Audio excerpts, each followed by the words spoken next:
"I don't need a wife, I need a field hand," Jake Thornton said as Elizabeth Morgan stepped off the stage, mail-order bride letter crumpled in her hand.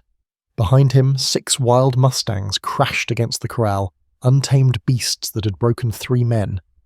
What the bitter rancher didn't know was that Elizabeth had spent 5 years breaking cavalry horses for the Union Army,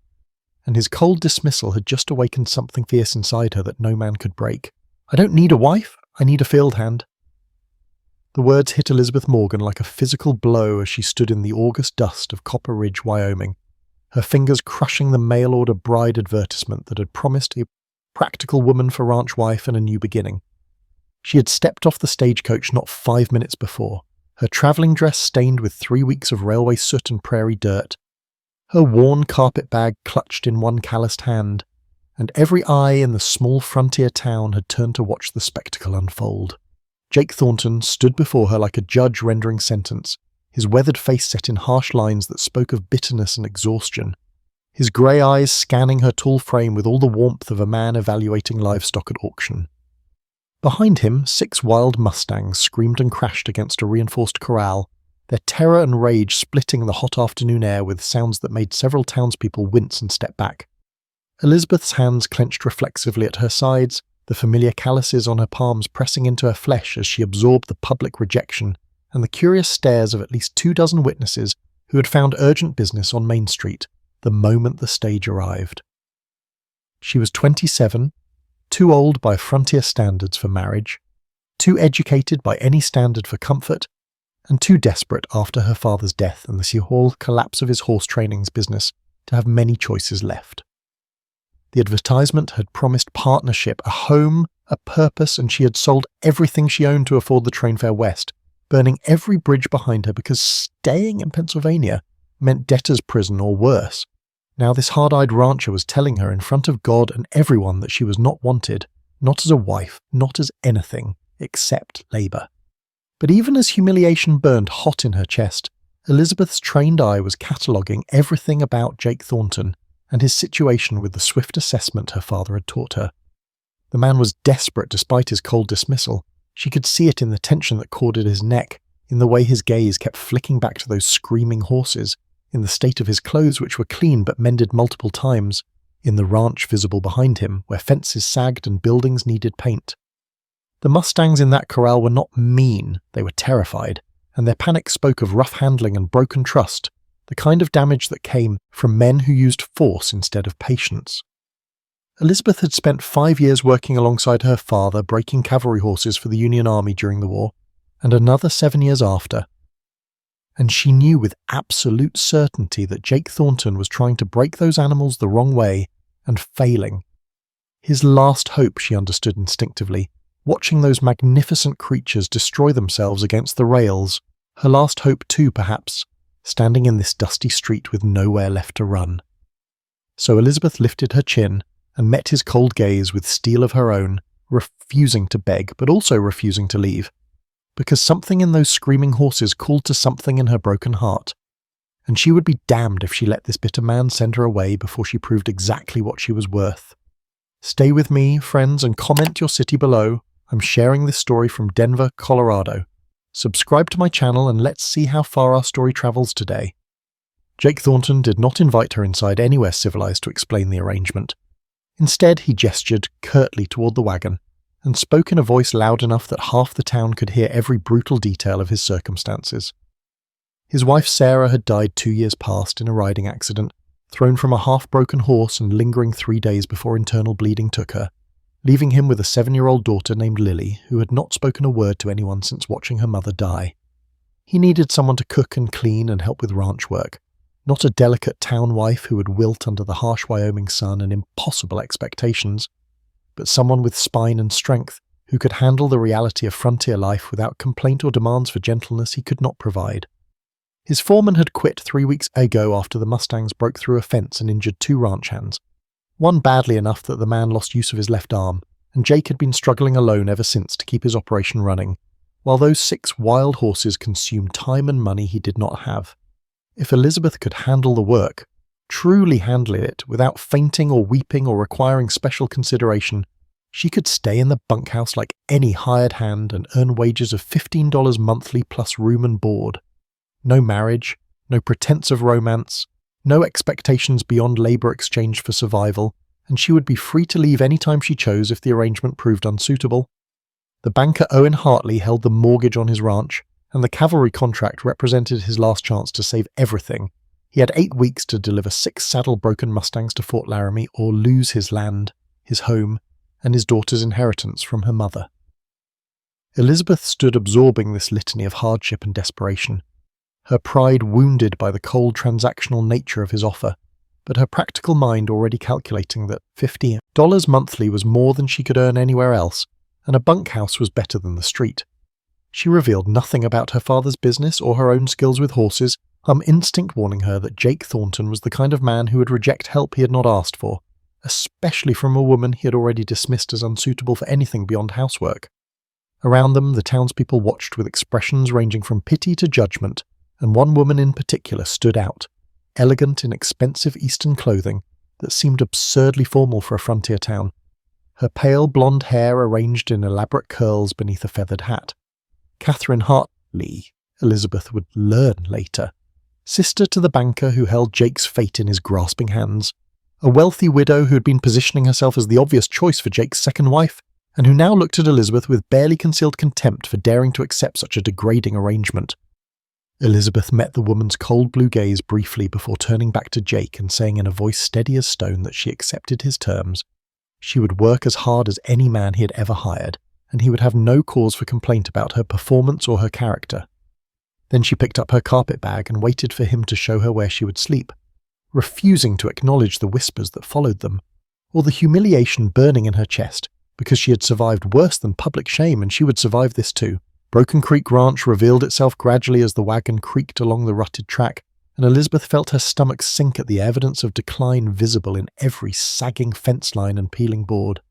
The main house had been built with care and ambition. She could see that in the solid construction and the wraparound porch that offered shelter from summer sun and winter wind.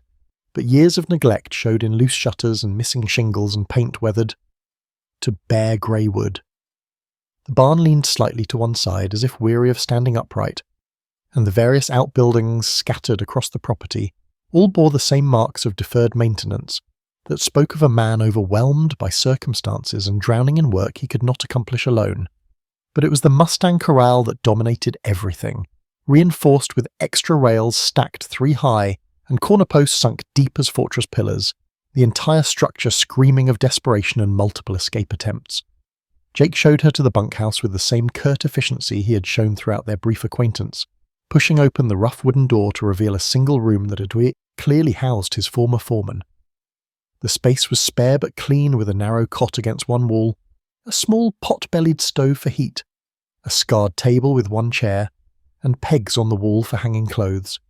Everything a person needed for survival and nothing for comfort. Elizabeth set down her carpet bag and noticed immediately the photograph sitting on the windowsill, left behind or perhaps placed there deliberately, showing a delicate blonde woman with a heart-shaped face and gentle smile. Everything Elizabeth was not with her tall, angular frame and strong features and dark auburn hair. Jake noticed her looking, and his voice when he spoke carried bitterness thick as tar, explaining that Sarah had been a town girl who never belonged out here in the harsh reality of ranch life, that she had gotten herself killed trying to prove she could ride when she had no business on a half-broken horse. The accusation in his words was not directed at Sarah but at himself, Elizabeth realized. This was a man who blamed himself for bringing a delicate woman to a place that destroyed her.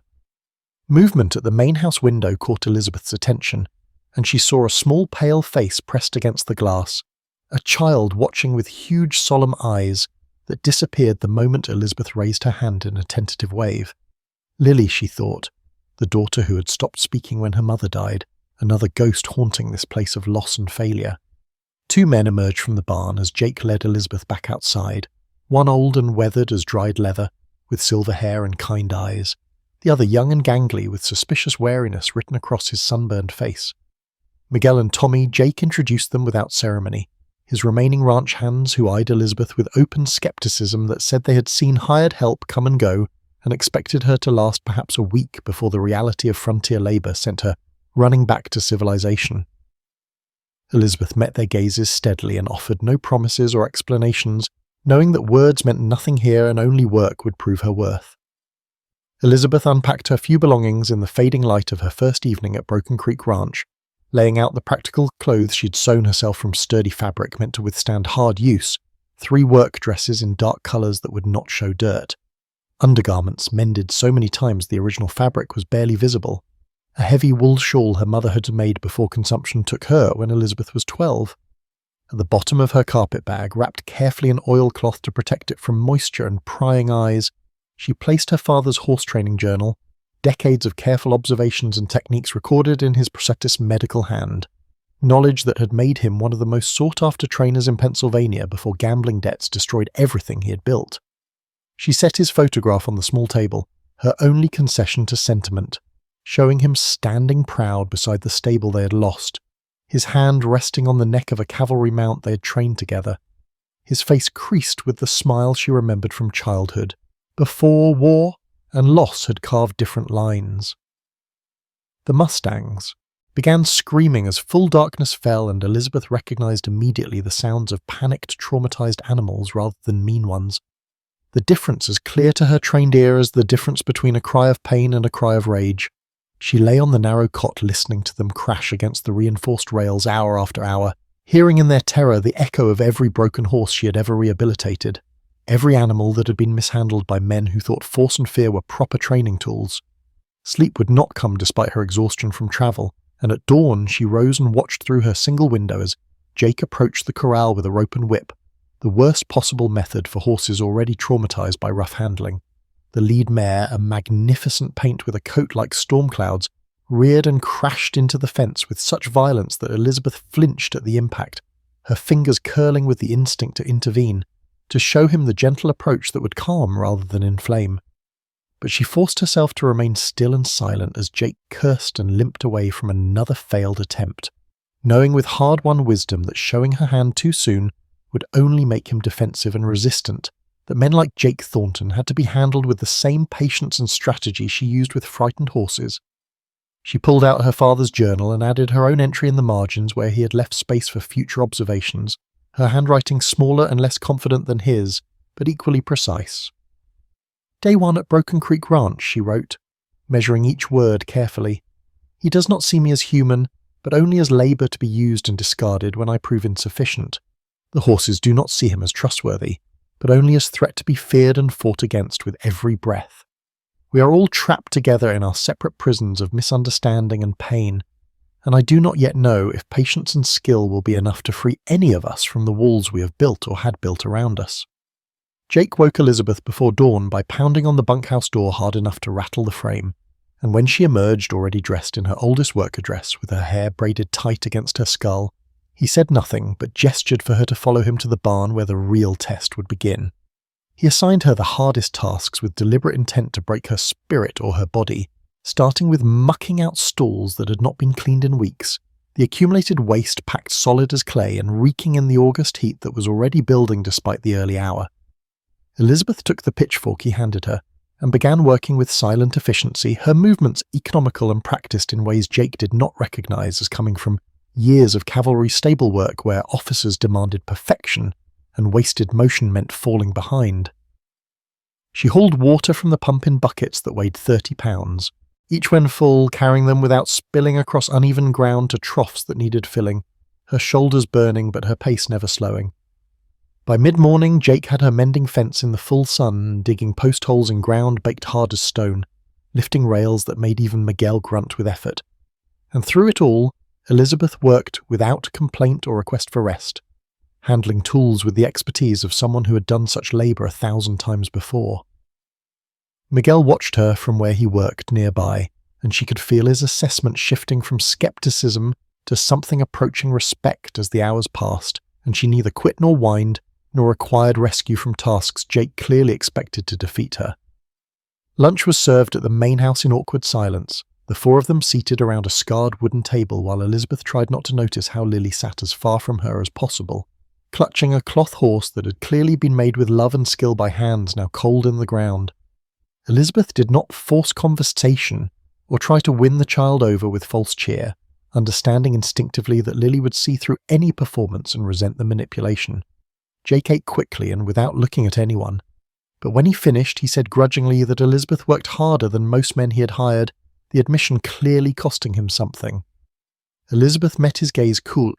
and replied that she had said she would, nothing more and nothing less, her tone making clear she expected no praise for simply doing what she had agreed to do. That evening, alone in the bunkhouse, she peeled off her gloves to find her palms bleeding where new blisters had reopened old calluses, the pain sharp and familiar as she washed the wounds with water. She heated on her small stove and wrapped them in clean strips torn from her older chemise. Through her window, as darkness fell, she watched Jake standing at the Mustang corral, his posture speaking of desperation as he stared at the 6 horses that represented either his salvation or his final defeat. And Elizabeth felt an unwelcome stirring of sympathy for this hard, bitter man, who was drowning in circumstances beyond his control. On the 3rd day of her employment at Broken Creek Ranch, Elizabeth was hauling water from the pump when she heard Tommy shout from the Mustang corral, and she turned to see the young ranch hand attempting to rope one of the smaller geldings with the kind of aggressive approach that could only end in disaster. The horse panicked instantly at the rope sailing toward its head, rearing and crashing sideways into a section of fence that had been weakened by previous escape attempts, and the upper rail splintered with a crack like rifle fire as the gelding burst through into the open area where Tommy had fallen. Elizabeth moved without thinking, dropping her buckets and running towards certain death as Jake's voice roared from somewhere behind her, but she was already sliding between the rails into the corral, where the terrified horse was wheeling toward Tommy's prone form. She positioned herself between the panicked animal and the boy, making herself small by dropping into a crouch and averting her eyes in the submission signals her father had taught her before she was old enough to read, and she began humming low and tuneless, a sound that carried calm rather than melody, vibrating through her chest in the way that soothed frightened creatures who responded to tone rather than words. The gelding stopped mid-charge, ears flicking forward in confusion at this strange human who showed no aggression and no fear, who simply existed in his space without demanding or threatening, and Elizabeth continued her humming while keeping her gaze fixed on the ground. Jake was yelling at her to get out before she was killed, his voice sharp with terror, but she ignored him completely and focused every particle of her attention on the horse, whose flanks were heaving and whose eyes showed white all around with panic. Slowly, breath by breath, and heartbeat by heartbeat, the gelding's stance softened and his head lowered, and the immediate danger passed enough for Tommy to scramble backward and roll under the fence to safety. Only then did Elizabeth rise and back away with the same careful calm she had shown throughout, but Jake was through the rails and dragging her out with hands that shook with fury or fear, or both. He demanded to know if she was insane, if she had no sense of self-preservation, if she understood that animal could have killed her as easily as breathing, and Elizabeth found herself shaking with the adrenaline that flooded her system now that the crisis had passed. She said quietly that the animal was terrified and not mean, that there was a difference, and Jake stared at her, as if seeing her for the first time, something shifting behind his grey eyes that she could not quite interpret. He asked what she could possibly know about it, his tone caught between anger and genuine curiosity, and Elizabeth nearly told him everything in that moment, nearly revealed her father's business and her own years of training cavalry horses and every skill she possessed. But instinct held her back, and she said only that it was common sense. Anyone could see the difference between a mean horse and a frightened one. That night, Jake ordered Miguel and Tommy to reinforce the entire corral with double rails, and he forbade Elizabeth from going anywhere near the horses again, his voice carrying an authority that expected obedience. But Elizabeth noticed he did not meet her eyes when he gave the order. A week passed in the rhythm of hard labour and careful avoidance, and Elizabeth maintained respectful distance from Lily, according to Jake's unspoken preference. But she left small gestures where the child would find them like breadcrumbs leading toward connection. Wildflowers appeared on the porch railing each morning, purple, asters and golden black-eyed Susans that grew wild in the meadow beyond the barn, and twice Elizabeth repaired a rag doll she found abandoned on the steps, its seams splitting and stuffing leaking. Lily accepted these offerings silently, taking the flowers to her room and clutching the mended doll, but she never spoke or came close enough for conversation, watching Elizabeth from windows and doorways like a small ghost haunting the edges of the living world. It was Miguel who finally explained during an afternoon of fence mending, his weathered face creased with sorrow as he told Elizabeth that Lily had witnessed her mother's accident, had watched Sarah try to ride a half-broken gelding to prove to Jake that she could be a proper ranch wife instead of the delicate town girl everyone saw her as. The horse had thrown Sarah hard, and she had died slowly over 3 terrible days while internal bleeding that no doctor could stop drained the life from her body, and Lily had been there for all of it, holding her mother's hand and hearing her gasping breaths until they finally ceased. The child had not spoken a single word since the funeral, Miguel said, and Jake blamed himself with a guilt so deep it had turned him bitter and cold, convinced he had killed his wife by bringing her to this harsh land where she did not belong. Elizabeth absorbed this information in silence, understanding now the weight of grief that hung over Broken Creek Ranch like a shroud, and she redoubled her patient efforts with Lily, without forcing anything the child was not ready to give. At dinner one evening, served in the usual awkward quiet, Lily's cloth horse slipped from her lap and fell to the floor, rolling under the table where Elizabeth sat. Elizabeth retrieved it carefully, noticing immediately the loose stitching along the neck where the stuffing was beginning to escape, and she turned to the child and asked quietly if she might fix it, her voice gentle and offering rather than demanding. Lily stared at her for a long moment with eyes that seemed far too old and sad for a 7-year-old face, and Elizabeth held her breath waiting for rejection or flight or the continuation of silence that had become the child's fortress. Then slowly, almost imperceptibly, Lily nodded, and it was the first acknowledgement Elizabeth had received from her, the first bridge across the chasm of loss and fear. Jake watched this exchange with something painful crossing his face, an expression caught between hope and terror, and his hands clenched around his fork hard enough that his knuckles went white before he looked away and focused on his plate as if the simple interaction had cost him more than he could afford to pay. Owen Hartley arrived on the 10th day of Elizabeth's employment, driving a fine buggy that looked absurdly out of place against the rough backdrop of Broken Creek Ranch, and his sister Catherine sat beside him like a portrait of Eastern elegance that belonged in a parlour, rather than the Wyoming dust. Owen was smooth and calculating in his expensive suit and polished boots, a man who had grown wealthy foreclosing on desperate ranchers and acquiring their land piece by piece, and he held Jake's mortgage along with the cavalry contract that represented the difference between survival and total ruin.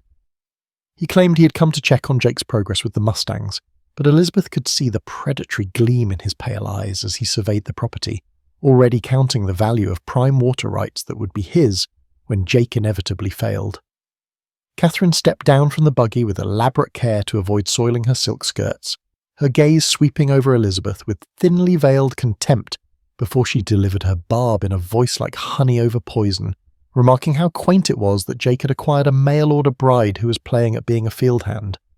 Elizabeth met her stare without flinching and said nothing, knowing that women like Catherine Hartley fed on reactions and would find no satisfaction in silence. Owen examined the still wild mustangs with theatrical concern, noting aloud that the deadline was now only 5 weeks away, and the horses appeared no closer to being broke than when Jake had acquired them 3 months prior. Perhaps Jake should consider his generous offer to purchase the ranch outright before foreclosure proceedings became necessary and even more unpleasant. Jake's face went hard as stone, but he kept his voice level, as he assured Owen that the contract would be fulfilled and the mortgage payments would resume once the cavalry paid for delivery. But Elizabeth could see the desperation beneath his false confidence, could see how his hands clenched and unclenched at his sides. After Owen and Catherine departed in their fine buggy trailing dust and implied threats, Jake walked to the corral and smashed his fist into a fence post with such violence that Elizabeth heard the wood crack, and she watched him stand there breathing hard and bleeding from split knuckles while the mustangs screamed, their usual panic at the edge of the enclosure. She made her decision in that moment, walking across the yard to where he stood, radiating frustration and fear, and she said quietly that she wanted to try working with the horses. Jake laughed, a bitter sound without humour, asking if she truly believed that she as a woman could succeed where he and his experienced ranch hands had failed for months. Elizabeth met his scepticism with calm directness and asked what exactly he had to lose by letting her try, the question hanging between them like a challenge and an offer simultaneously. Jake stared at her for a long moment, his grey eyes searching her face for mockery or delusion, and she held his gaze steadily, until finally he said, "She could have 2 weeks. If she could not show measurable progress, by then she would stop this foolishness and leave the horses to him." Elizabeth nodded once in agreement, already planning her approach, already feeling the familiar excitement of a challenge she knew she could meet. Dawn arrived cool and pale over Broken Creek Ranch, and Elizabeth entered the Mustang corral alone, carrying no whip and no rope, nothing but her own steady presence and the patience her father had taught her before she could write her own name. The 6 horses clustered at the far end of the enclosure, pressed against the rails as far from human contact as the space allowed, and Elizabeth could see their dynamics clearly now after days of observation from a distance. The paint mare was the leader, intelligent and protective. 2 younger mares followed her every move. 3 geldings formed their own nervous hierarchy, ready to bolt at the slightest provocation. Elizabeth walked to the center of the corral and sat down in the dirt, crossing her legs beneath her skirts and settling into absolute stillness. And then she waited without expectation or demand, simply existing in the horse's space as a non-threatening presence. Jake appeared at the fence within minutes, arms crossed and skepticism written in every line of his body, clearly expecting this experiment to fail quickly and perhaps dangerously, but Miguel joined him and whispered something Elizabeth could not hear, though she saw Jake's expression shift slightly. Hours passed and the sun climbed higher, baking the corral and Elizabeth with it, sweat trickling down her spine beneath her work dress. But she did not move except to breathe, did not shift her weight or check the time or show any impatience with the process. The paint mare watched her with those intelligent dark eyes, ears flicking forward and back as curiosity warred with fear and self-preservation, and Elizabeth could feel the exact moment when curiosity began to win. The mare took one step forward, then another, her movements cautious and ready to flee, testing this strange human who did nothing and demanded nothing and simply sat like a stone in the center of their prison. Elizabeth kept her eyes lowered in submission, kept her breathing slow and even, and when the mare finally crossed the invisible boundary between them, to sniff at her hair and then her shoulder, Elizabeth barely breathed at all. Slowly, moving with the careful deliberation of someone defusing a bomb, Elizabeth raised one hand and let the mare smell her palm and her fingers before gently, so gently it was barely contact, touching the side of the mare's neck. The horse did not bolt, and for 30 seconds they stood frozen in that moment of trust.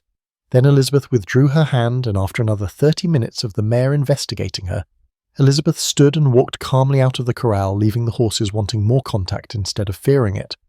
Jake stared at her with stunned incomprehension visible on his weathered face and asked how she had accomplished what he could not manage in 3 months of trying, and Elizabeth replied, with a single word that carried the weight of everything she knew: patience, something these horses had never been given. That night Jake found himself unable to sleep, standing on his porch in the moonlight, watching Elizabeth sit by the corral, humming that same low, tuneless sound, and something shifted in his chest that he had thought dead and buried with Sarah,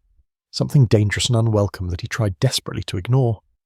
Over the next week, Elizabeth spent hours daily with the mustangs, arriving at the corral each dawn and remaining until the light failed, learning their individual personalities with the careful attention her father had taught her to bring to every horse she worked. She named the paint mare Storm for the pattern of her coat and the fierce intelligence in her dark eyes, recognizing in her a protective leader who would need to trust first before the others would follow. The 2 younger mares were followers by nature, nervous and uncertain, but willing to take cues from Storm once the lead mare decided Elizabeth was safe, and the 3 geldings proved nervous but eager to please, the kind of horses who would work themselves to exhaustion for an owner who treated them with kindness. Elizabeth used every technique her father had recorded in his journal, and every instinct she had developed through years of practice, approach and retreat to show the horses they controlled the interaction, pressure and release to teach them that cooperation brought relief, building trust so incrementally that each day's progress seemed invisible until she looked back and saw how far they had travelled together. Jake watched from outside the corral with a fascination he could not hide despite himself, his arms crossed and his expression caught between skepticism and wonder, as Elizabeth moved among the horses with a confidence and skill that made his own clumsy attempts seem brutish by comparison. One evening he found her in the bunkhouse reading by lamplight, bent over a worn leather journal that she closed quickly when he appeared in the doorway. But curiosity overcame his usual reticence, and he asked what she was reading. Elizabeth hesitated visibly, weighing trust against self-protection, then opened the journal and showed him pages filled with detailed horse training, notes, anatomical diagrams, behavioral observations, techniques for everything from halter breaking to advanced saddle work, decades of accumulated knowledge in her father's precise hand. She told him then what she had hidden since her arrival, that her father had trained cavalry horses in Pennsylvania, that she had worked alongside him from age 12 until his death the previous year, that she had personally broken over 300 horses using methods that valued patience over force and understanding over domination. Jake stared at her as if she had revealed herself to be someone entirely different from the desperate mail-order bride he had dismissed so coldly, and he asked why she had not told him this crucial information from the beginning. Elizabeth met his gaze with the honesty that was becoming her signature, and asked whether he would have believed her, or whether he would have felt threatened that a woman knew more than he did about the very thing his survival depended upon. And the question stung precisely because it was true. Jake sat heavily on the bunkhouse step, his shoulders sagging under the weight of his own pride and foolishness, and after a long silence he said quietly that he needed her to teach him, that he needed to understand what she knew. It was the first time since her arrival that he had asked her for anything rather than demanding or dismissing, and Elizabeth recognized the request for what it truly was, an admission of respect and the first tentative offer of partnership. Elizabeth began teaching Jake her methods the next morning, and they worked side by side in the corral for the first time with their movements gradually synchronizing as he learned to match her calm energy and deliberate pace. She showed him how to read horse body language with the precision of someone reading words on a page, explaining that ears pinned flat meant aggression or fear, while ears forward signaled curiosity, that soft eyes with relaxed muscles around them indicated trust, while hard eyes with tension meant the horse was preparing to flee or fight. "You have been treating them like enemies to conquer," she explained, as they stood watching Storm investigate a halter Elizabeth had left on the ground.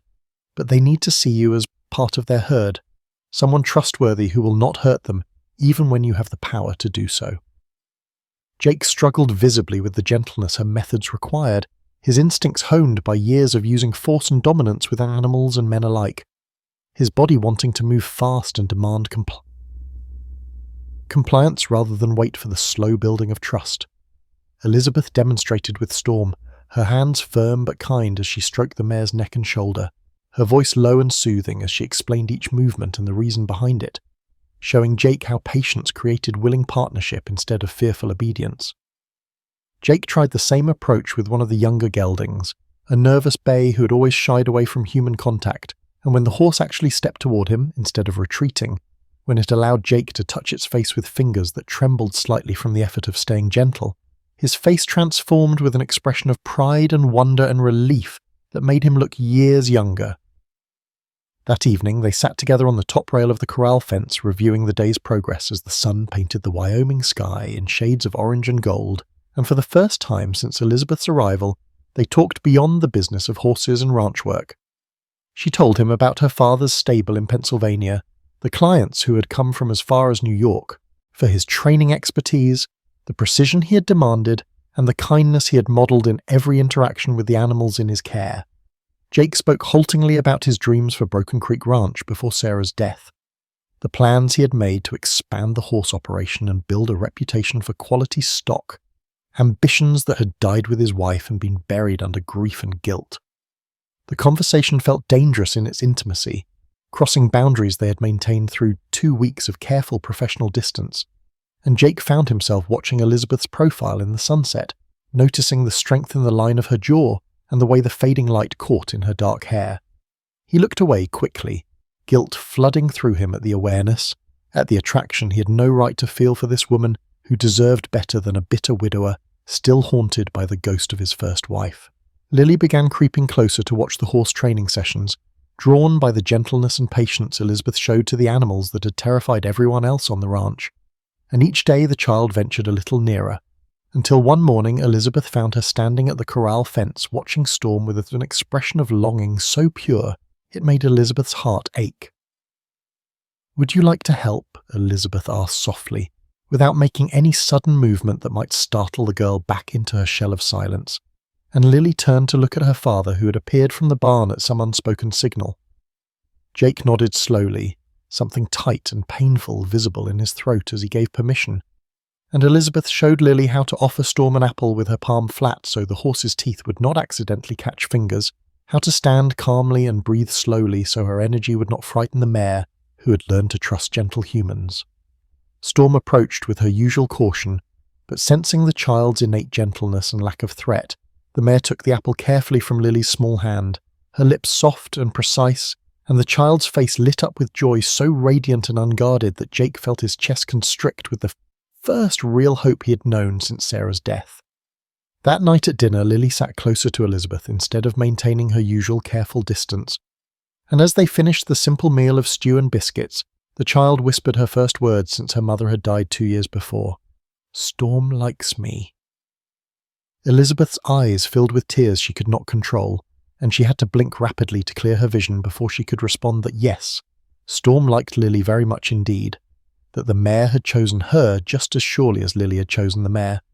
Jake had to leave the table abruptly, his own emotions too overwhelming to contain in front of witnesses, and he walked blindly to the barn where he stood in the shadowed interior trying to remember how to breathe around the hope and grief that were strangling him in equal measure. Elizabeth found him there later after Lily had gone to bed, still clutching the cloth horse her mother had made, but talking now about Storm and tomorrow's training session, and Jake turned to her with eyes that were red-rimmed and raw. He thanked her roughly for giving his daughter something he could not provide, for breaking through walls he had been unable to penetrate despite 2 years of trying, and Elizabeth replied gently that he had given Lily everything that truly mattered: love, and safety and time to heal at her own pace. She had only given the child a horse, she said, but Jake shook his head because they both knew it was more than that. It was hope and connection and a reason to speak again, a bridge back to the living world. The moment stretched between them charged with awareness and gratitude, and something deeper that neither was ready to name, and they stood close enough in the barn's dimness that Elizabeth could feel the heat radiating from his body and see the pulse beating at his throat. The town's summer social arrived on a Saturday in late August, and Jake had planned to skip the gathering as he had for 2 years running, but Lily begged to attend with an enthusiasm he could not deny, explaining that she wanted to show Elizabeth to the other children and wear her good dress that had grown tight across the shoulders. Jake agreed reluctantly, watching as his daughter's excitement transformed the gloomy house into something approaching normal. But Elizabeth protested that she had no suitable dress for such an occasion, until Lily insisted with the absolute certainty of childhood that Elizabeth must wear one of the gowns still hanging in the wardrobe, one of Mama Sarah's old dresses that would fit well enough. Jake's face went white as bleached bone when Elizabeth emerged, wearing a blue calico that had been Sarah's favourite. And though Elizabeth looked nothing like his first wife with her darker colouring and stronger build and greater height, the dress itself became a ghost between them, a haunting reminder of all he had lost and all he was beginning to feel that seemed like betrayal. At the dance held in the town's only church, the gossips buzzed like hornets around spilled honey, and Catherine Hartley made pointed comments within Elizabeth's hearing about hired help pretending to be family, about women who did not know their proper place. Elizabeth endured the whispers and stares with the same quiet dignity she brought to every hardship until she overheard herself described as the mail-order bride that Jake Thornton was too cheap to actually marry, and the words cut deeper than she wanted to admit. Jake appeared at her elbow then, and surprised everyone in the room by asking Elizabeth to dance, his voice loud enough to carry and his intention clear to every watching eye. The dance was awkward because neither had practiced such social graces in years, their feet stumbling over unfamiliar rhythms and their hands uncertain where to rest, but somehow his palm at her waist felt absolutely right and proper despite everything. He apologized then for how he had treated her when she first arrived, for his coldness and dismissal, and for continuing to maintain distance when she had proven herself worthy of respect, and Elizabeth replied with a slight smile that he had needed a field hand, and that was precisely what she had been. Jake said roughly that she had been more than that, so much more, the admission costing him but emerging anyway. Owen Hartley interrupted before either could say more, asking Elizabeth to dance with intentions that were clearly predatory in the way his eyes travelled over her body, and his smile suggested ownership he had no right to claim. Jake's jaw tightened with something that looked remarkably like jealousy, but Elizabeth handled the banker with smooth, cold politeness that gave him nothing to grasp, declining his invitation with words that were civil but final. Watching her hold her own against Owen's manipulations and subtle threats, refusing to be intimidated or charmed by his wealth and position, Jake felt something unfamiliar rising in his chest that he finally recognized as pride, not in his employee or his hired help, but in his partner. With 3 weeks remaining until the cavalry deadline, Storm accepted a saddle for the first time, and the achievement felt momentous enough that both Elizabeth and Jake celebrated with rare smiles that transformed their usually serious faces. Elizabeth had built the trust slowly over days and weeks, first touching the mare everywhere a saddle would rest, then grooming those areas until Storm associated the contact with pleasure, then draping blankets across her back and letting her wear them while she grazed, adding weight gradually in increments so small that each step seemed natural rather than threatening. The day Storm stood calmly with the heavy leather saddle cinched around her barrel, her ears forward with curiosity rather than pinned with fear, Elizabeth felt the same rush of triumph she had experienced with every difficult horse she and her father had saved from ruin.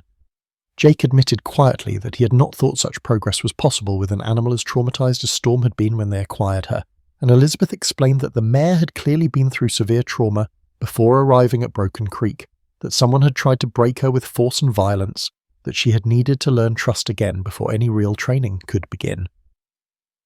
The parallel to Jake himself hung unspoken in the air between them, the understanding that he too had been broken by trauma and loss, that he too needed to learn trust again before he could accept anything resembling partnership or connection. Elizabeth mounted Storm for the first time with movements so slow and careful they seemed like a ritual, and the mare stood steady as stone before walking calmly around the corral with her rider, balanced lightly on her back, and the other 5 horses watched this transformation with evident interest because when the lead mare accepted such treatment, the others would follow her example much faster. Jake watched Elizabeth ride with growing admiration written plainly on his weathered face, and something deeper he refused to name or acknowledge, seeing in her quiet competence and gentle strength everything he had been too blind and proud to recognize when she first arrived. That evening he insisted she eat dinner in the main house instead of returning to the bunkhouse as had been their pattern, his voice gruff but his intention clear when he said that she was family now, and family ate together at the same table.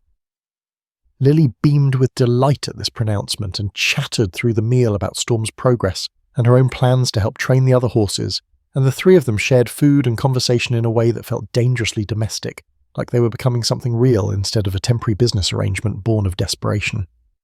Elizabeth tried not to read too much into the change or hope for more than Jake was ready to offer, but she could not ignore the way his eyes lingered on her face when he thought she was not looking, or the careful way he passed her dishes, or the warmth in his rare smiles that suggested his walls were crumbling despite his best efforts to maintain them. A violent thunderstorm struck on a late August evening, rare for Wyoming summer, but devastating in its intensity, and lightning cracked across the sky close enough that the thunder arrived simultaneously with the flash, panicking the horses who had been settling for the night. Storm crashed through a weakened fence rail that had been damaged in previous escape attempts, and 2 of the younger mares followed her through the gap, all 3 animals bolting into the open range where darkness and rain would make them nearly impossible to find. Elizabeth and Jake rode out immediately without discussion or hesitation, leaving Lily with Miguel despite the child's protests, and they split up to cover more ground with Jake heading east where Storm's tracks were visible, and Elizabeth turning north after the 2 younger horses. Elizabeth found them huddled in a shallow ravine about 2 miles from the ranch, their terror giving way to exhaustion, and she approached them with the same patient calm she always employed, speaking low and moving slow until they allowed her to fashion makeshift leads from the rope she carried, and herd them carefully back toward home. Jake found Storm tangled in old barbed wire that marked an abandoned property line, the mare bleeding from deep cuts on her legs and chest, her panic making the situation worse with every thrashing movement, and he approached too fast in his desperation to help her, his body language all wrong. Storm reared violently at his advance, her hooves striking out and missing his head by inches, and disaster was unfolding when Elizabeth arrived at a gallop, having already returned the other horses to Miguel's care. She dismounted in one fluid motion and approached Storm with that same humming calm she had used from their first meeting, her body language submissive and unthreatening, her voice cutting through the mare's panic like a beacon in fog. Storm stilled enough for Elizabeth and Jake working together to cut the barbed wire carefully away from torn flesh, their hands moving in unconscious coordination born of weeks working side by side, and they led the trembling mare back to the ranch through rain that soaked them to the skin and left them both shivering despite the summer warmth. At the barn they worked together to clean Storm's wounds, standing so close that Elizabeth could feel Jake's breath on her neck, and their hands kept touching over the bandages they applied to stop the bleeding, and when the worst was done, Jake said quietly that Elizabeth had saved Storm's life. Elizabeth corrected him gently that they had saved her together, that neither could have managed alone, and their eyes met and held in the lamplight with something passing between them that was more than gratitude or partnership. Jake's hand came up slowly to cup her cheek, his palm rough with calluses, but his touch gentle as he had learned to be with frightened horses, and Elizabeth's breath caught as he leaned closer with clear intention written in his storm-grey eyes. Then Lily's voice called from the house asking if Storm was all right, and the moment shattered like glass, both of them stepping back quickly with the awareness of what had almost happened hanging between them unspoken and electric. Unable to sleep after the storm and the near kiss that had left him restless and aching, Jake found Elizabeth in the barn at midnight checking Storm's bandages by lamplight. And the words came out before he could stop them, abrupt and painfully honest in a way he had not been with anyone since Sarah died. He told her he could not stop thinking about her, that she occupied his mind constantly during the day and haunted his dreams at night, that it felt like a betrayal of Sarah and everything he had promised her, but the feelings persisted despite his guilt and his attempts to suppress them. Elizabeth's heart pounded so hard she could hear blood rushing in her ears, and she said carefully that she had not come to Broken Creek for romance or emotional entanglement, that she had travelled west seeking only work and survival, nothing more complicated than that. Jake said roughly that he knew that her lack of expectation made everything worse because she had asked for nothing, and he could not seem to give her what she deserved. A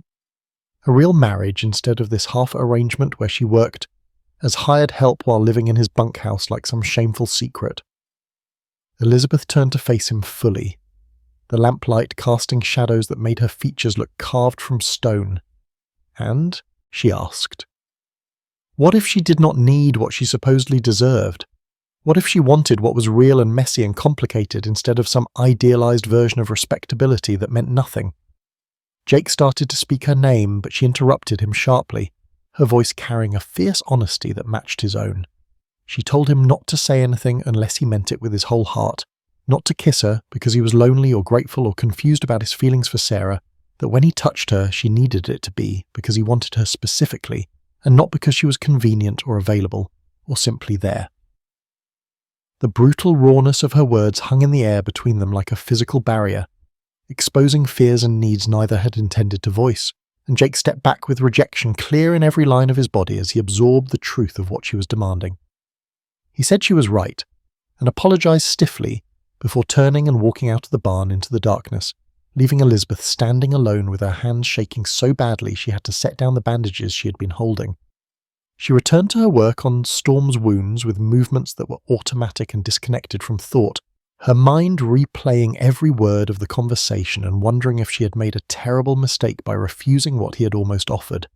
But something had been said that could not be unsaid. Boundaries had been drawn that would either be respected or crossed with full awareness of their significance, and Elizabeth knew that whatever happened next between them would be a choice made with open eyes rather than an accident born of proximity and loneliness and the dangerous intimacy of working side by side.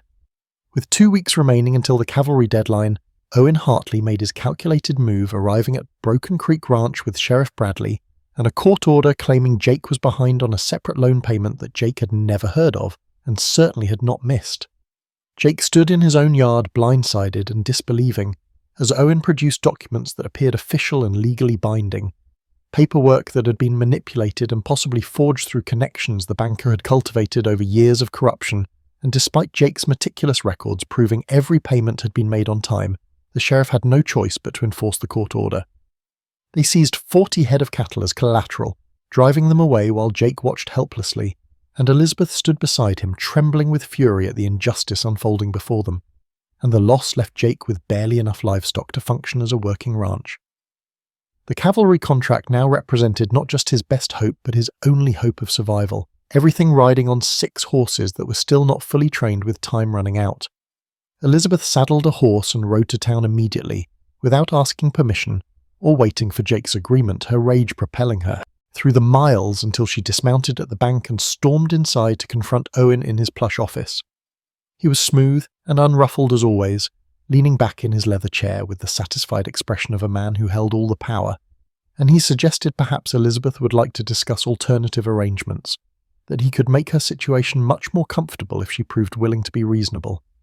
The implication was clear and disgusting, his eyes travelling over her body with a presumption of ownership that made her skin crawl, and Elizabeth leaned across his polished desk with her hands flat on the surface and her voice shaking with a controlled fury. She told him she would see him destroyed before she let him take what was theirs, the possessive pronoun emerging without thought and surprising even her with its fierce claim of belonging, and Owen's smile turned cold and predatory as he absorbed her declaration. He said with absolute confidence that the ranch would be his in 2 weeks when Jake inevitably failed to deliver on the cavalry contract, and when Jake was broken and defeated, they would see how loyal Elizabeth remained to a man who could offer her nothing but poverty and shame. Elizabeth left his office shaking with rage that went beyond anger into something primal and protective, riding back to the ranch with her mind racing through possibilities and plans, and she found Jake standing at the corral staring at the horses with the hollow expression of a man watching his last dreams crumble. She dismounted and stood beside him without speaking for a long moment before saying quietly that they would finish training the horses and deliver them on time and make Owen Hartley choke on his arrogance and greed, and Jake turned to look at her with something like wonder breaking through his despair because she had said we and they and our as if his fight had become hers too. 10 days remained until the cavalry deadline, and Elizabeth and Jake worked brutal hours that stretched from before dawn until well past dark, pushing themselves and the horses to the limits of endurance while maintaining the patience and gentleness the training required. 4 of the mustangs were now fully saddle-broke and responsive to commands. 2 more were close enough that Elizabeth felt confident they would be ready in time, and the physical strain showed on both trainers in the dark circles under their eyes and the gauntness of faces that had lost weight neither could spare. The emotional strain was equally visible in the way they moved around each other, with careful professionalism after the barn confession, their interactions charged with awareness and unspoken longing, but rigidly controlled, neither willing to cross the boundaries Elizabeth had drawn. Lily helped wherever she could with the single-minded determination of a child who understood more than adults gave her credit for, talking to the horses in her high, clear voice, grooming them with gentle hands, bringing water to the workers who were too focused to remember their own thirst. One night as Elizabeth tucked her into bed,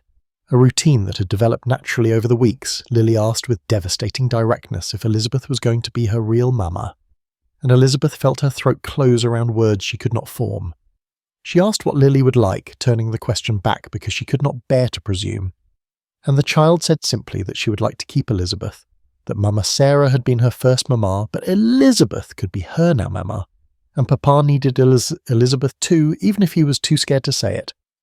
The wisdom from a 7-year-old cut deeper than any adult observation could have, exposing truths that Jake and Elizabeth had been dancing around for weeks, and Elizabeth kissed Lily's forehead and promised nothing because she could not promise what was not hers to give. That night Jake walked past the bunkhouse on his way to check the horses one final time and heard Elizabeth crying quietly inside, the first time her controlled facade had cracked since her arrival, and he stood outside the door with his hand raised to knock and his heart pounding with the need to comfort her. But cowardice and fear held him frozen, the spectre of Sarah's ghost and his own unworthiness, and the terror of caring for someone he might lose again, and he walked away hating himself with an intensity that made his chest ache.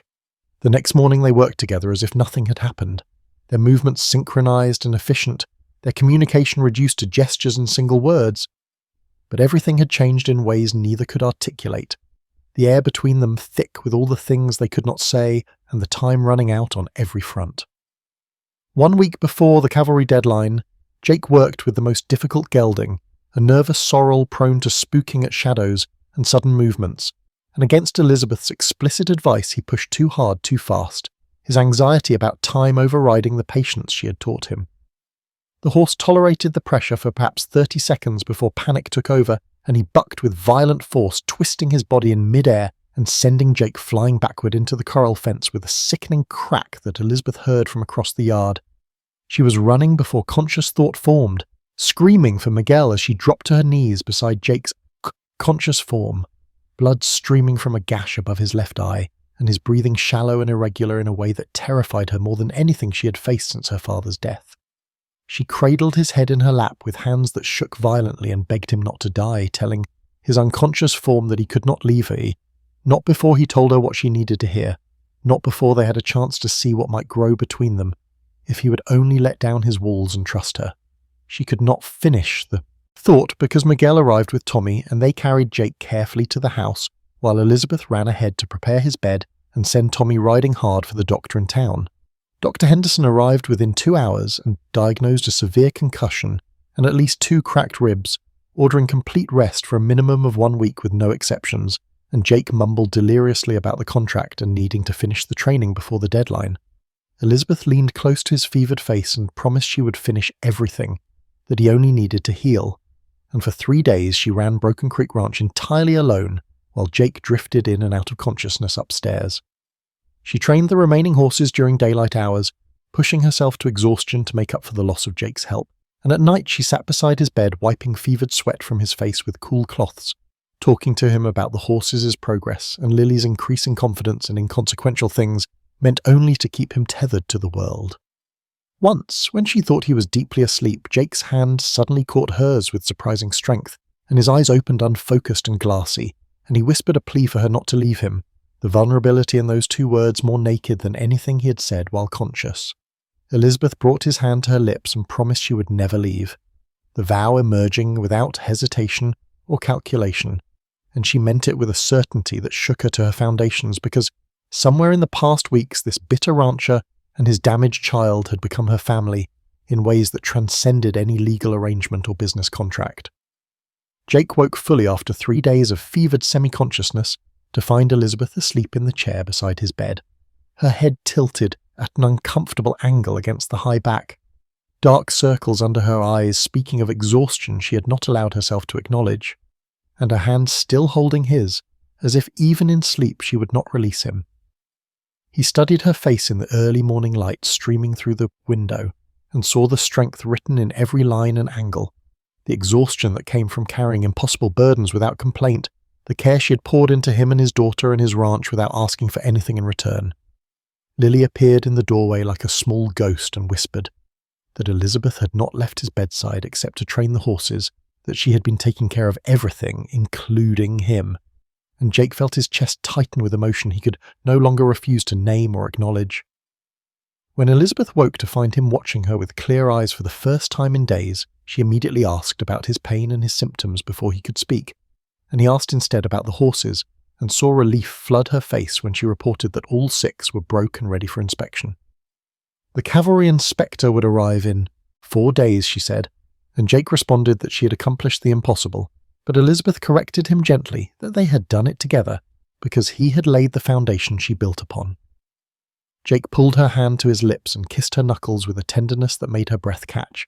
and he told her she had been right in the barn when she said not to kiss her, unless he meant it, because he had meant it then and meant it even more now. He had just been too afraid to admit the truth. Elizabeth asked what had changed, and Jake said he had spent 3 days thinking he might die without telling her that she was the strongest person he had ever known, that watching her with his daughter healed something in him he thought broken beyond all repair, that what he felt for her was not gratitude or convenience, but love in its truest and most terrifying form. Elizabeth's eyes filled with tears, and she started to speak his name, but he continued talking, needing to finish before courage failed him, saying he did not deserve her palms, but was selfish enough to want her anyway. Really want her as his wife and his partner and Lily's mother, not as a field hand and never that. He was about to say more when Lily burst into the room with news that made all 3 of them freeze, announcing that the cavalry inspector had arrived early and was waiting downstairs to examine the horses, and the moment of confession hung suspended and unresolved as reality crashed back in and demanded their immediate attention.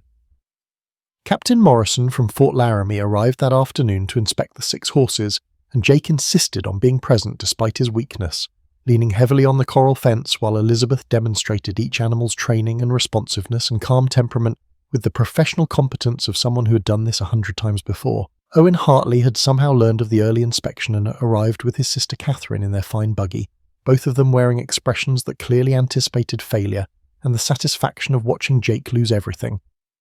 But as Elizabeth worked through the demonstrations, their smug certainty began to crack. She showed how each horse responded to voice commands and gentle pressure,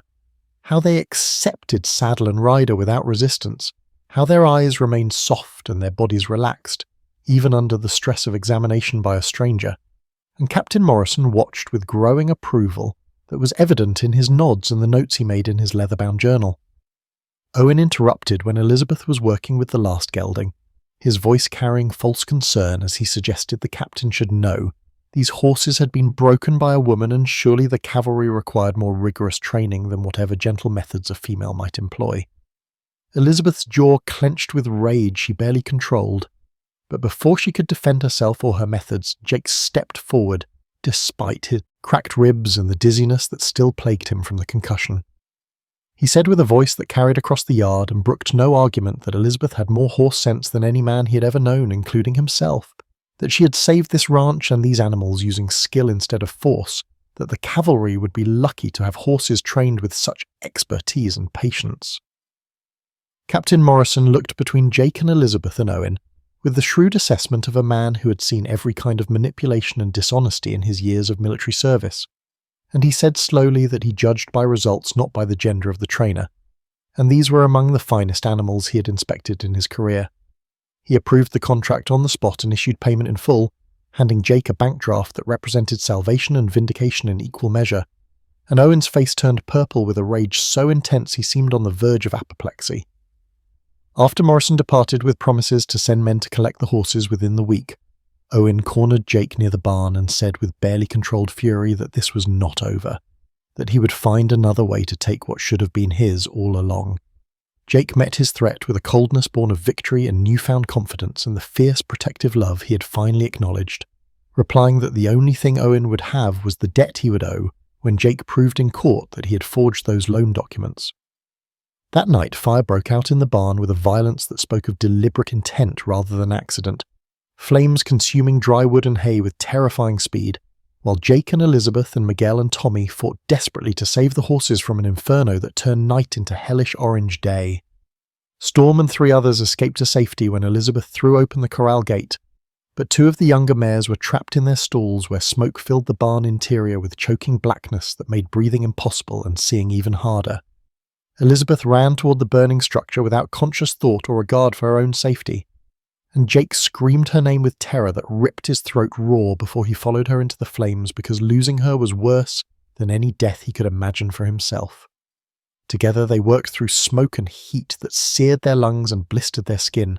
leading the panicked horses toward the door, with hands over the animals' eyes to keep them calm enough to move, and they emerged, coughing and stumbling just as the roof collapsed behind them, with a roar like thunder and a shower of sparks that lit the night sky.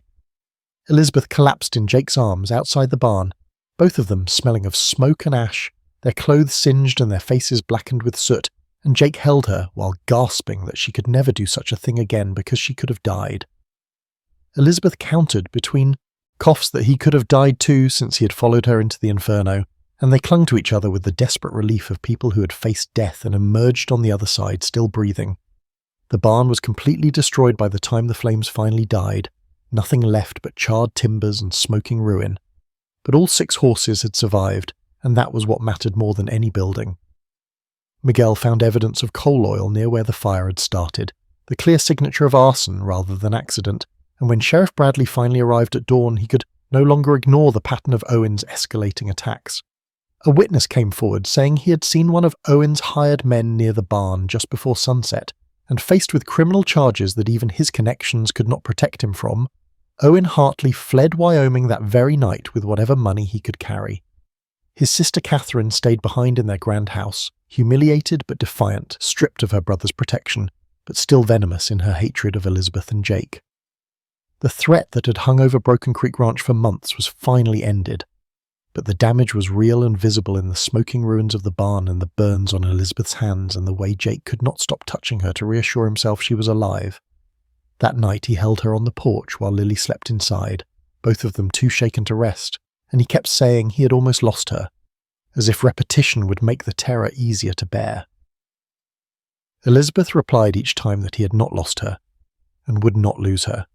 her voice steady despite exhaustion, and the promise between them was stronger than any vow spoken before witnesses. 3 days after the fire, Jake took Elizabeth to a hill overlooking the ranch at sunset, and Lily came with them because the child had insisted with absolute conviction that she needed to be part of whatever was about to happen, her 7-year-old wisdom understanding more than the adults gave her credit for. Jake began speaking with the awkward honesty that had become his signature since Elizabeth had demanded he only say what he meant, admitting that he had done everything wrong from the start, that he had told her he did not need a wife when in fact he had needed her more desperately than he had understood, that he had been a fool blinded by grief and pride and fear. He pulled a simple gold band from his pocket, and Elizabeth saw immediately it was not Sarah's ring, but a new one he must have ridden to town to purchase, a symbol of their own beginning rather than a continuation of what had been lost. Jake said her full name like a prayer, Elizabeth Morgan, and told her he needed her not as a field hand or hired help, but as his partner in every way that mattered, that he loved the strength in her and the kindness she showed to broken things, whether horses or children or bitter ranchers. He said she had seen through the walls he had built, around his heart, and broken through them with the same patient persistence she had used with Storm, that she had made his daughter laugh again after 2 years of silence, that she had saved the ranch and saved him from a loneliness he had mistaken for safety. Lily added her own declaration with the solemnity of a child making a sacred vow, saying she wanted Elizabeth to be her now mama forever, and not just for now, and the distinction carried weight that made Elizabeth's eyes fill with tears. Elizabeth said through her crying that she had come to Wyoming expecting nothing more than survival, and had found everything she had never known to hope for, and yes, she wanted all of it, wanted to be Jake's wife and Lily's mother, and partner in building whatever life they could create together from the ashes of what they had lost. Jake slid the ring onto her finger with hands that trembled slightly from emotion rather than weakness, and he kissed her with 2 years of loneliness and grief, finally giving way to hope and love and the terrifying vulnerability of caring for someone who might be taken away. Lily hugged them both with fierce joy that spoke of a child who had been waiting for permission to love Elizabeth fully and completely, and the three of them stood on that hill overlooking Broken Creek Ranch as the sun painted the sky in shades of gold and rose. Below them, Storm and the other 5 horses grazed peacefully in the pasture, wild things that had been tamed not through force but through patience and trust and the kind of love that saw past fear to possibility, and Elizabeth understood they were all the same in that moment, herself and Jake, and even Lily, creatures who had been broken and frightened and alone until someone had shown them that trust was worth the risk. They married 2 weeks later in the small white church that served Copper Ridge, and Elizabeth wore a simple blue dress she had sewn herself with fabric purchased from her own wages, refusing to wear anything that had belonged to Sarah, because this marriage deserved its own beginning unburdened by ghosts. The townspeople attended in numbers that surprised Elizabeth, some coming from genuine happiness at seeing Jake Thornton finally emerge from his grief, others drawn by curiosity about the mail-order bride who had become a skilled horse trainer and saved a failing ranch. And Catherine Hartley sat in the back row watching with bitterness etched into every line of her elegant face, whispering to anyone who would listen that Elizabeth had trapped Jake through manipulation and proximity. But when Jake lifted Elizabeth's veil and looked at her with such open love that it transformed his usually stern features into something approaching joy when Lily stood beside them wearing her best dress and clutching a bouquet of wildflowers, when Miguel sat in the front pew weeping openly without shame at the rightness of what he was witnessing, even the most determined gossips fell silent before the evidence of genuine emotion. Jake spoke his vows in a voice that carried to every corner of the church, saying he took Elizabeth Morgan as his wife and his partner and his equal, that he vowed to trust her and listen to her and to never again tell her he did not need her, when in truth he needed her more than breath itself. Elizabeth's vows matched his in brutal honesty, her voice steady despite the tears streaming down her face as she took Jake Thornton as her husband and her partner, and her home, promising to stand with him always, to gentle his wild edges as he had gentled hers, and to build a life that honoured both their pasts while creating their future.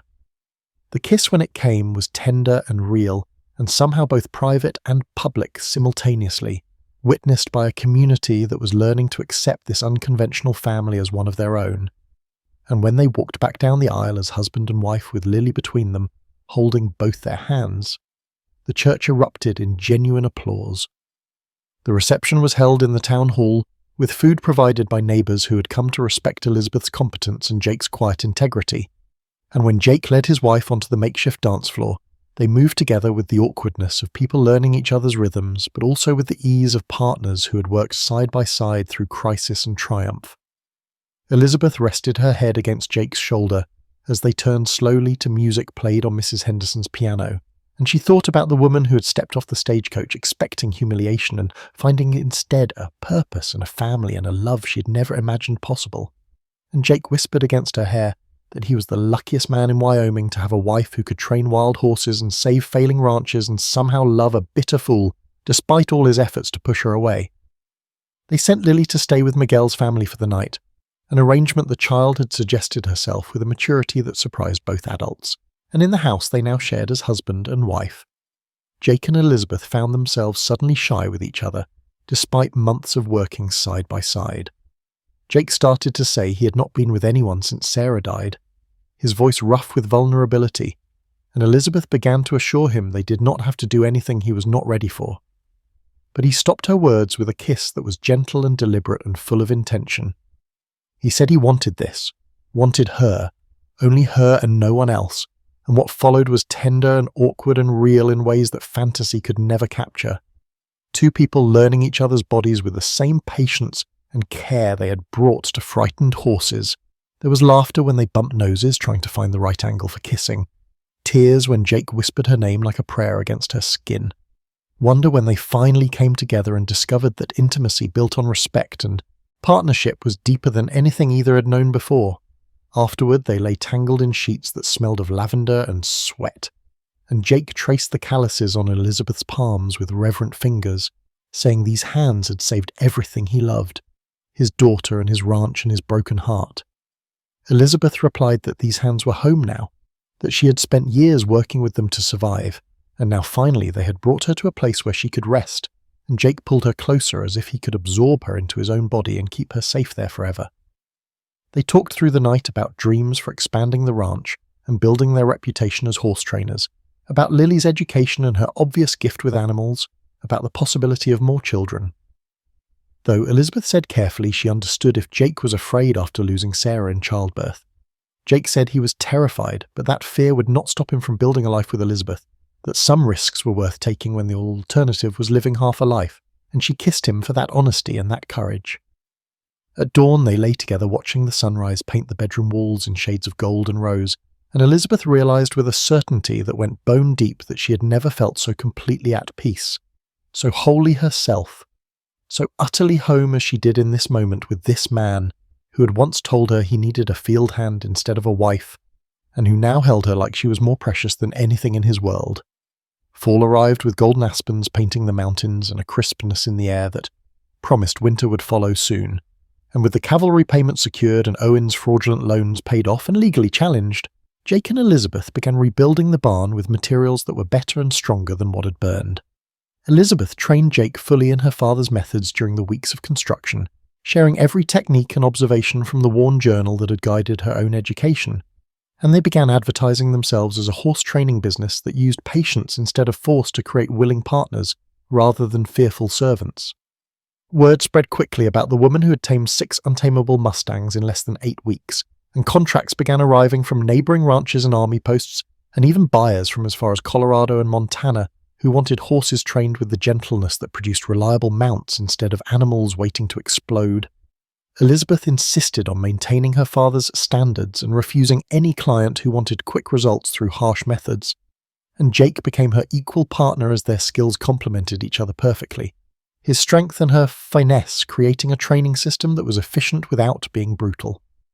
Lily attended school in town but helped every afternoon, and showed natural talent with horses that suggested she might surpass. Both her parents given time and proper teaching, and the child's laughter and confidence were testament to how far they had all travelled from the grief-stricken silence of a year before. The ranch prospered beyond anything Jake had imagined during those desperate months before Elizabeth's arrival, and she wrote to her father's old business partner in Pennsylvania to establish connections for a breeding program that would give them financial stability beyond training fees. They purchased 2 fine mares and a foundation stallion with bloodlines that would improve the quality of their stock, and Storm became their most valuable asset as a broodmare,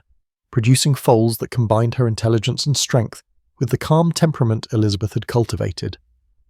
Miguel accepted the position of assistant foreman with pride and began learning the training methods himself so he could help with the increased workload. And young Tommy spread word of their success to every town and ranch within 100 miles until contracts were arriving faster than they could fulfill them. The ranch transformed from an operation focused on desperate survival into a thriving enterprise with a reputation that was beginning to reach beyond Wyoming Territory, And one evening Elizabeth found Jake watching her work with a young colt in the rebuilt corral, his face soft with an expression that combined love and pride and wonder in equal measure. She asked what he was thinking, and Jake said he was remembering the day he had told her he did not need a wife but only a field hand, that he had been the biggest fool in Wyoming to have been so blind. And Elizabeth crossed to him and kissed him gently before replying that his foolishness had brought them together, so perhaps it had been wisdom in disguise. Winter arrived with heavy snows that blanketed Broken Creek Ranch in white silence, and Elizabeth carried a secret she suspected but did not confirm for several weeks, afraid perhaps to believe in happiness that seemed almost too complete. When she finally told Jake she was pregnant, his reaction proved more complex than she had anticipated.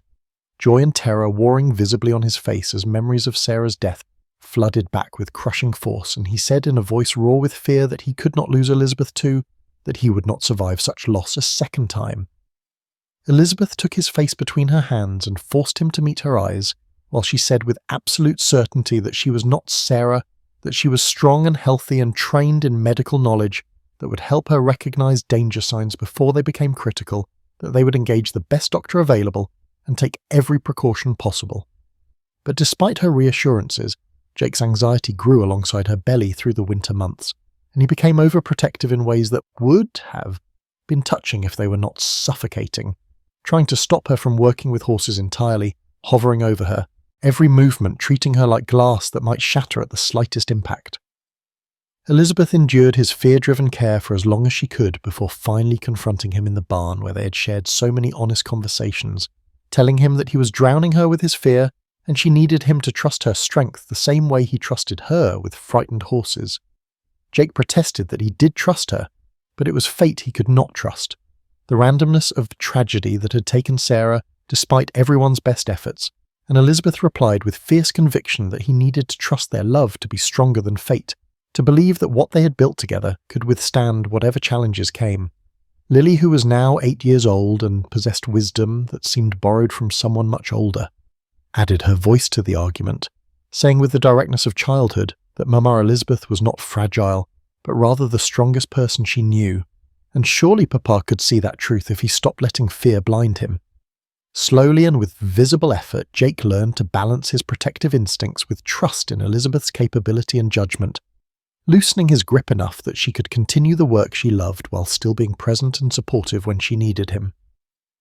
By spring, when the baby's arrival grew imminent, Jake had learned through daily practice to let Elizabeth be exactly who she was, strong and capable in his equal partner, even when fear whispered that caring for someone meant controlling them to keep them safe, and Elizabeth recognized his growth as perhaps the greatest gift he could have given her, beyond his love. Elizabeth went into labor during a spring thunderstorm that arrived with the same violence as the one that had nearly killed Storm months before, and the timing seemed both terrifying and somehow poetic given everything storms had meant in their lives together. Jake remembered with visceral clarity every detail of Sarah's long, agonizing death.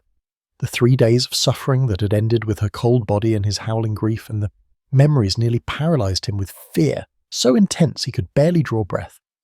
But Elizabeth remained steady and strong despite the pain that came in waves, directing her own care with the medical knowledge her father had taught her, and the midwife she had specifically chosen for her experience and calm competence.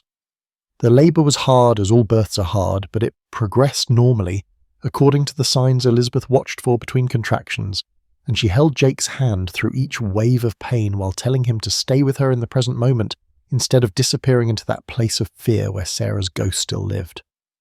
Jake forced himself to hold her through each contraction, learning in real time that true strength was not the absence of fear but presence and support despite terror, that loving someone meant trusting them to be strong even when every instinct screamed to protect them from what could not be prevented. After 8 hours that felt simultaneously endless and too fast, a healthy son was born with lungs that announced his arrival to the entire ranch, strong and loud and already reaching for life with tiny fists that closed around Elizabeth's finger when she touched his palm. Elizabeth, exhausted but glowing with the peculiar radiance of women who have just accomplished the impossible, placed the baby in Jake's shaking hands, telling him to meet his son, and Jake wept openly with relief and love and gratitude that this birth had ended in joy instead of tragedy. Elizabeth asked what they should name him, and Jake was quiet for a long moment, looking at the tiny face and thinking about all the paths that had led to this moment, Then he said Thomas after her father, the man who had taught Elizabeth everything that had ultimately saved them all from ruin and loneliness and fear. Lily was allowed into the room after the initial chaos had settled, and she approached her new brother with wonder written across her face, saying how small he was with the awe of someone encountering new life for the first time. Elizabeth pulled her daughter close with one arm while cradling Thomas with the other, and told Lily that she too had once been this small, and Jake stood beside the bed looking at his wife and his daughter and his newborn son with an expression that combined exhaustion and joy and peace, so profound it transformed every line of his weathered face. They were a family now, complete and imperfect and absolutely real, built not from fairy tale romance, but from patience and trust and the hard daily work of choosing each other despite fear and loss and all the reasons they might have remained alone. 1 year after their wedding, Elizabeth and Jake stood at the corral watching Storm's latest foal running on wobbly legs through spring grass, the young horse already showing signs of inheriting its mother's intelligence and calm temperament, and the sight filled Elizabeth with satisfaction that went beyond professional pride into something deeper. The ranch had prospered beyond anything they had dared to dream during those desperate weeks when Owen Hartley had seemed certain to destroy everything, and the evidence of their success was visible everywhere Elizabeth looked. The house had been expanded with 2 additional bedrooms and a proper office, where Elizabeth kept her father's journal and the detailed records of every horse they trained. The barn had been rebuilt more beautifully than before with modern stalls and excellent ventilation,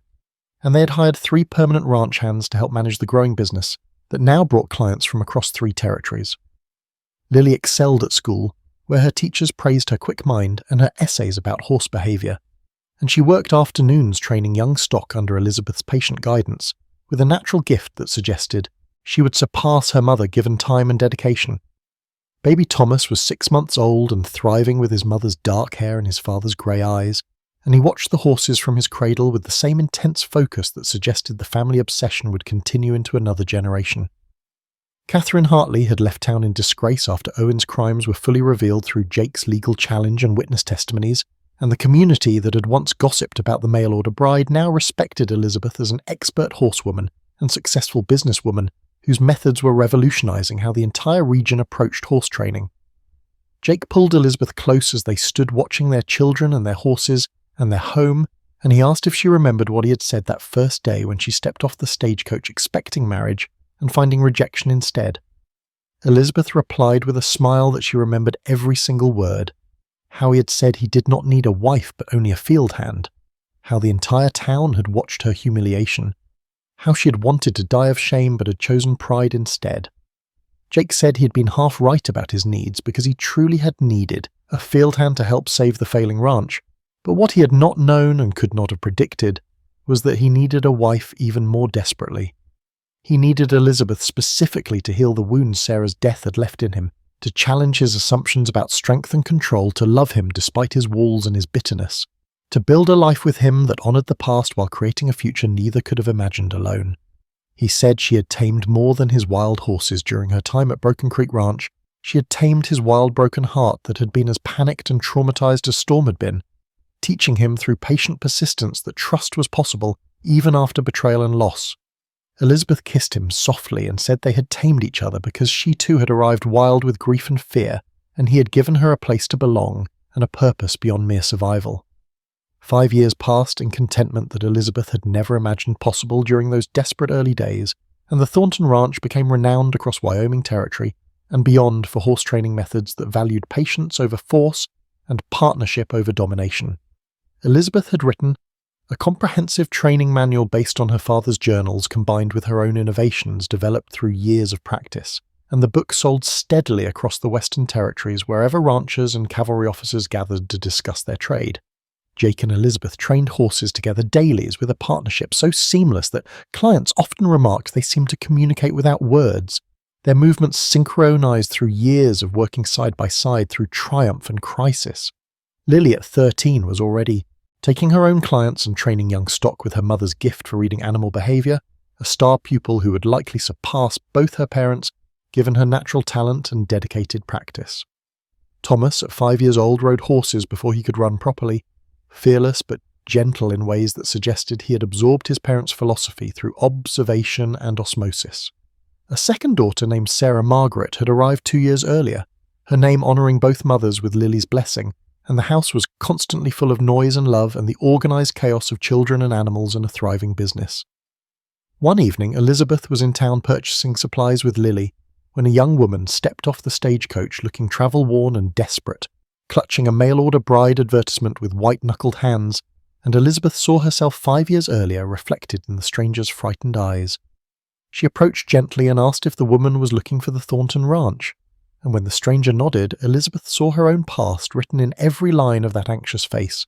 The woman introduced herself as Anna Bennett and said she was not sure she was fit for ranch life because she was a teacher and too old at 29 and had never done physical labour. And Elizabeth smiled with warmth born of understanding and memory. She told Anna that 5 years ago she had stood on this exact platform, while a man told her he did not need a wife, but only a field hand, that she had thought her life was ending, when in truth it was only beginning.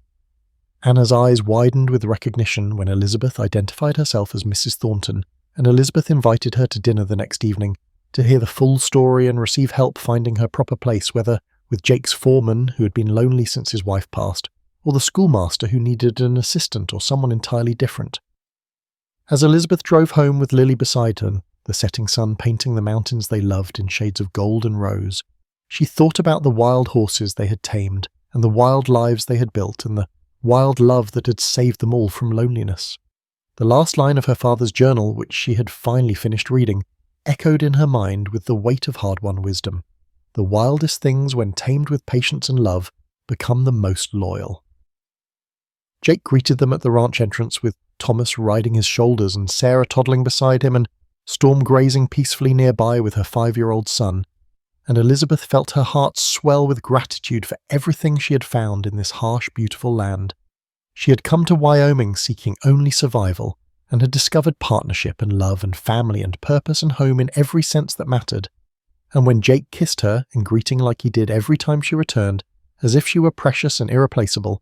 Elizabeth corrected his welcome back with, "Welcome home, because this wild, beautiful, hard-won life was exactly that. Home in every sense that mattered most.